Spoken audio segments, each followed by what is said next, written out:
दोस्तों, स्वागत है आप सभी का मेरे इस यूट्यूब चैनल में। दोस्तों, सत्य और संसार, आज हम इस वीडियो में इन्हीं दो शब्दों पर बात करेंगे। इन्हीं दो को समझने की कोशिश करेंगे कि आखिर जो ये सत्य होता है वो क्या है और जो संसार होता है वो क्या है, और संसार में हमें किस प्रकार रहना चाहिए, हम संसार में क्यों दुख पाते हैं। दोस्तों, संसार से आशय है जो कि आपके चारों तरफ दिख रहा है, जो कि हमारे मन से निकला हुआ है। अगर आप इस दुनिया की चीज़ों को देखें, ये घर देखें, ये मोबाइल देखें, गाड़ियाँ देखें, जो कुछ भी संसार में देखेंगे, कपड़े देखें, तो सारा का सारा कहीं ना कहीं हमारे मन से ही निकला हुआ है। हमने एक बार उसे कल्पना किया तब उसे बनाया है, उसे विचार किया है तब उसे बनाया है, और सारी की सारी चीज़ें जो भी है वो संसार की, वो सारे के सारे कहीं ना कहीं मन से ही बनी हुई है। और यह जो मन है और यह संसार है, यह दोनों एक दूसरे जैसा है, एक दूसरे से ही मिलके बनता है। उसी संसार को देख देख के हमारा मन भी बनता है और उसी मन से फिर संसार भी बनता है। ये एक तरह से देखा जाए तो लूप की तरह हुआ, एक दूसरे से बिल्कुल कनेक्टेड है दोनों। एक के बिना दूसरे का कोई आशय नहीं बचता। और संसार से कहने का आशय मेरा यह नहीं है कि जो पेड़ पौधे दिखाई दे रहे हैं, जो जीव जंतु या ये पृथ्वी, ये प्रकृति की बात है। लेकिन जो हमने संसार बनाया, जो रिश्तों का, जो साधनों का, जो व्यापार खड़ा किया, जो जीविका की साधन हमने उपलब्ध की, या और तमाम तरह के जो मानव ने निर्मित किया है, असल में मैं उसे संसार बोल रहा हूँ। प्रकृति तो सच है, वो सबको दिख रही, उसके बिना इस शरीर का अस्तित्व ही नहीं हो सकता। लेकिन जो यह हमने बनाया, मानव ने बनाया, उसकी बात हो रही है। तो दोस्तों, अभी आपने समझा कि जो यह संसार है वो हमारे मन से ही बना हुआ है।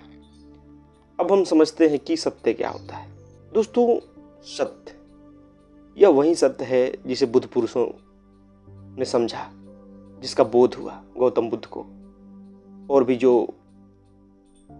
बुद्ध पुरुष हुए उनको इस चीज़ का बोध हुआ। किसी ने इसे ईश्वर कहा, किसी ने भगवान कहा, किसी ने परमात्मा कहा, किसी ने मुक्ति कहा, कोई शिव कहता है, कोई आत्मा कहता है। वही सत्य है, उसी को सत्य कहा जाता है। और दोस्तों, जिसने भी जाना उसी सत्य को जाना। सत्य कोई अलग चीज़ नहीं है, सत्य एक ही होता है। भले कहने वालों ने अलग अलग उसका नाम दिया, उसे एक अलग शब्द दिया, लेकिन जो उनके भीतर आभास होता है वो एक ही चीज़ होती है। काफ़ी लोग कुछ नहीं बोले, मौन हो गए, तो यह नहीं समझना चाहिए कि उन्हें कुछ भी बोध नहीं है। बोध तो सबको एक ही चीज़ का होता है, वो होता है सत्य। और सत्य को कहा गया है कि जो कभी नहीं बदलता, जो समय के परे है, जो शब्दों के परे है, जो सनातन है, यानी कि सदा से है और सदा रहेगा। सत्य के बारे में कहा जाता है कि संसार की कोई वस्तु उस पर प्रभाव नहीं डाल सकती, कुछ भी नहीं प्रभाव डाल सकता। वो सत्य है। जो कभी नहीं मिटने वाला है वो सत्य है, जो समय के दायरे से में नहीं आता। समय उस पर कोई असर नहीं डाल सकता। जैसे कि आज 2024 चल रहा है, आज से 100 साल बाद सत्य बदल जाएगा, 1000 साल बाद सत्य बदल जाएगा, बिल्कुल नहीं। आज से सदियों पहले बुद्ध को ज्ञान की प्राप्ति हुई थी, सत्य को जाना था। आज भी जो जानता है उसी चीज को जानता है। तो इसलिए सत्य को कहा गया है सनातन, जो सदा से है, जो कभी नहीं बदलने वाला है, कभी नहीं मिटने वाला। और दोस्तों, वो हमारा स्वरूप है, हम वही हैं। यह सुनकर के आपको आश्चर्य होगा, लेकिन यही सच्चाई है। हम वही हैं सत्य ही है, आत्मा ही है। लेकिन हम जब पैदा होते हैं, हमारे ऊपर जो संस्कार पड़ते हैं, जो हम आसपास देखते हैं, सीखते हैं, और जबकि शुरू से ही हमें वैसी चीज़ें सिखाई जाने लगती है जो संसार की है, मन की है, तो हम उससे कभी बाहर नहीं देख पाते। हम उसकी कल्पना भी नहीं कर पाते कि ऐसा भी कोई चीज़ होता है। हम पूरा का पूरा जो ये संसार बना है, जो हमारा ये मन है, इसी को सत्य समझ लेते हैं। हमें लगता है कि इसी से सब कुछ प्राप्त हो सकता है। तभी तो इस प्रकार इस ओर लोग खोज नहीं करते, न जानने की कोशिश करते हैं कि सत्य आखिर होता क्या है। और दोस्तों, कहीं ना कहीं इस सत्य के न जानने के कारण ही आदमी भीतर से कमज़ोर है। वो इस प्रकार दुखी है, वो डरा डरा सा घूमता है।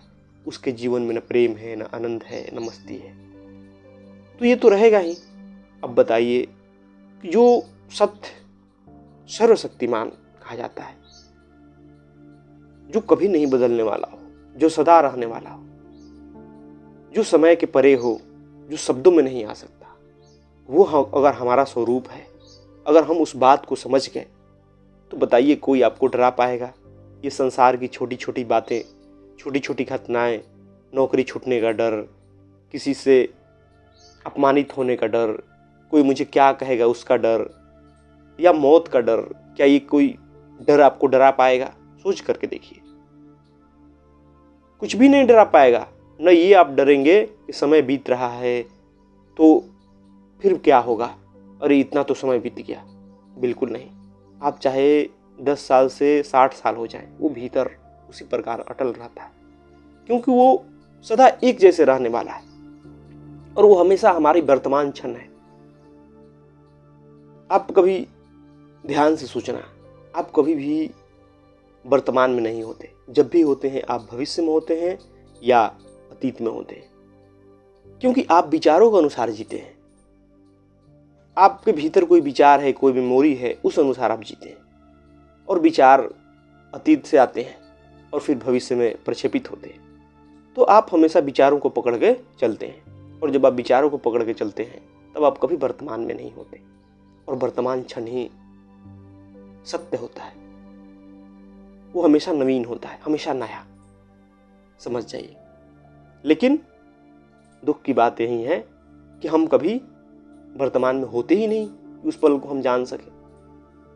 दोस्तों, जब तक आदमी के जीवन में सत्य नहीं आता, तब तक उसके भीतर डर बना रहेगा, तब तक वो दुनिया की तमाम बातों से प्रभावित होता रहेगा, चाहे छोटी बातें या बड़ी बातें। और कहीं ना कहीं जब हम डरे हुए होते हैं, कहीं ना कहीं हम दुनिया से प्रभावित होते हैं, तो हमारा काम वो नहीं हो पाता जो हम करना चाहते हैं। अगर हम कोई भी कार्य डर के कर रहे हैं, किसी से प्रभावित होकर कर रहे हैं, तो हो सकता है कि हम 100% कुछ कर पाए, नहीं कर पाएंगे। और यह आज के समय में देख सकते हैं, हमेशा से देखा जाता है कि आदमी संसार को जब सत्य समझ के जीता है, जब मन को सत्य समझ के जीता है, तो कई प्रकार की परेशानियां झेलता है। हमेशा उसे डर बना रहता है कि जो मेरे साथ है आज, चाहे वस्तु या व्यक्ति या कोई परिस्थिति, वो बदले ना, वो हमेशा कायम रहे। आदमी ये चाहता है ना, उसे कुछ अच्छा मिल जाता है या जिसे वो पसंद करता है, वो हमेशा चाहता है कि वो परिस्थिति मेरे साथ बनी रहे। लेकिन वो भूल जाता है कि ये संसार की चीज़ें हैं, सिर्फ बदलती रहती है, कोई यहाँ अटल नहीं है। संसार की चीज़ कुछ भी आप उठा के देख ले, ऐसा कुछ भी नहीं है, क्योंकि परिवर्तन ही संसार का नियम है। वो एक प्रकृति का नियम है, वो बदलेगा ही बदलेगा, भले उसका रूप चेंज हो जाए, वो बदलेगा ही बदलेगा। तो इसलिए हम संसार पे भरोसा नहीं कर सकते, और जो संसार को पकड़ के चलेगा उसे पल पल दुख होगा। और दुनिया में तमाम लोग संसार को पकड़ के चलते हैं, इसीलिए वो दुखी रहते हैं। वो किसी व्यक्ति से उम्मीद लगाते हैं, किसी परिस्थिति से उम्मीद लगाते हैं, या कोई घटना से उम्मीद लगाते हैं, और वो उम्मीद टूट जाती है, फिर उन्हें बड़ा गहरा दुख होता है। वो चाहते हैं कि मेरे साथ जो परिस्थिति है वो बदले नहीं। वो चाहते हैं कि मैं, अगर ये जवान हूँ, ये शरीर भी संसार का ही है, तो वो चाहते हैं कि भाई मेरा यौवन हमेशा बना रहे। लेकिन क्या ये संभव है? ये भी बदल जाता है, ये भी पुराना हो जाता है। लोग जो संसार के पीछे इस प्रकार भागते हैं, मन के अनुसार इस प्रकार चलते हैं, असल में उन्हें सत्य का कोई ज्ञान नहीं है।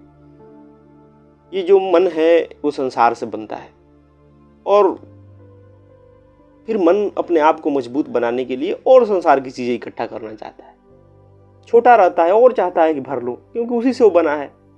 और भरते जाते हैं, वो कभी भरता नहीं।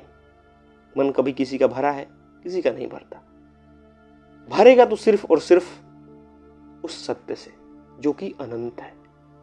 दुनिया की चीजें तो सीमित है, एक दायरा है, एक विशेष टेम्परेचर पे दिखाई देती है, एक विशेष क्षण में वो दिखाई देती है। उससे अगर कुछ चीजें बदल दिया जाए तो वो चीजें नहीं रहेगी।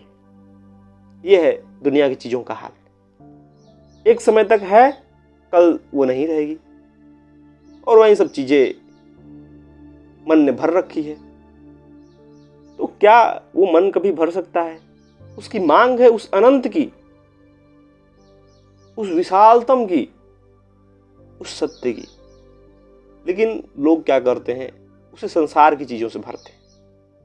संसार की चीजें कभी उस मन को नहीं भर सकती, क्योंकि वो मन उसी से बना हुआ है, उसी से उसे नहीं भरा जा सकता, उस सत्य से ही भरा जा सकता है। सत्य आता है तो मन ही मिट जाता है। तो इस बात को समझिए। और जिनके जीवन में भी सत्य आया, जिन्होंने सत्य का बोध हुआ, वो दुनिया को चिल्ला चिल्ला के समझाए, लोगों को समझाए, लोगों को नई रास्ता दिखाए। उनके जीवन में प्रेम दिखाई देता है, उनके भीतर करुणा दिखाई देती है, उनके भीतर बल दिखाई देता है, निडरता दिखाई देती है। और यह हकीकत है।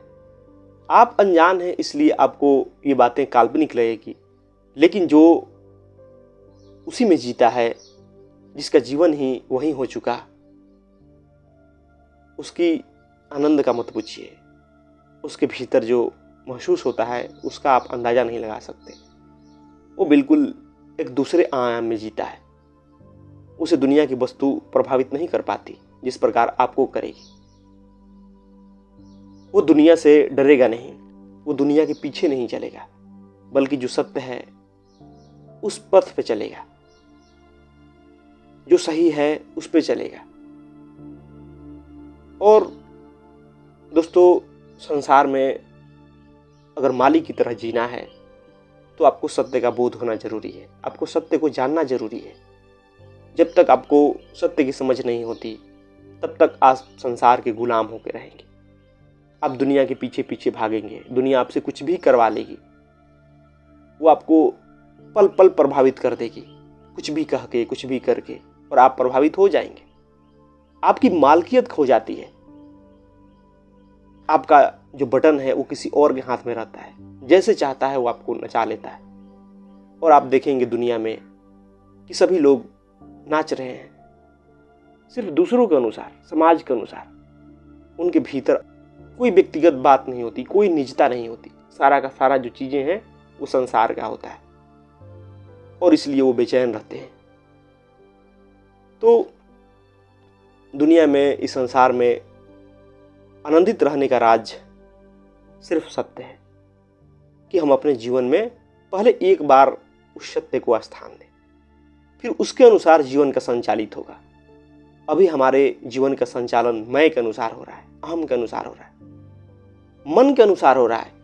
इस कारण जीवन में दुख है। आपको क्या लगता है कि आप अनोखे हैं? आप देखते नहीं दुनिया के लोगों को, जिनके पास सब कुछ है, दुनिया की वस्तु, वो भी दुखी हैं। जिनके पास अच्छे से अच्छे रिश्ते हैं वो भी दुखी हैं। कौन यहाँ सुखी है? लेकिन आप चाहते हैं कि नहीं, मैं उन दुनिया की चीजों को पाकर सुखी हो जाऊंगा, प्रेमपूर्ण हो जाऊंगा। कभी नहीं हो सकते, क्योंकि वो सारी की सारी क्षणिक चीजें हैं, मिलेगी भी तो कुछ पल के लिए। तो सत्य और संसार में आप भेद को समझिए। संसार में अगर मस्ती से जीना है, मालकियत के अनुसार जीना है, तो आपके जीवन में सत्य का होना जरूरी है। और आप संसार में कितना भी रह लें, अगर कोशिश नहीं करते समझने की सत्य को, तो आप कभी सत्य को जान नहीं पाएंगे। संसार आपको कभी, संसार उसी के लिए खेल की तरह होता है, उस संसार का वही इस्तेमाल भी कर पाता है जिसके जीवन में मालकियत होती है। जिसके जीवन में सत्य होता है।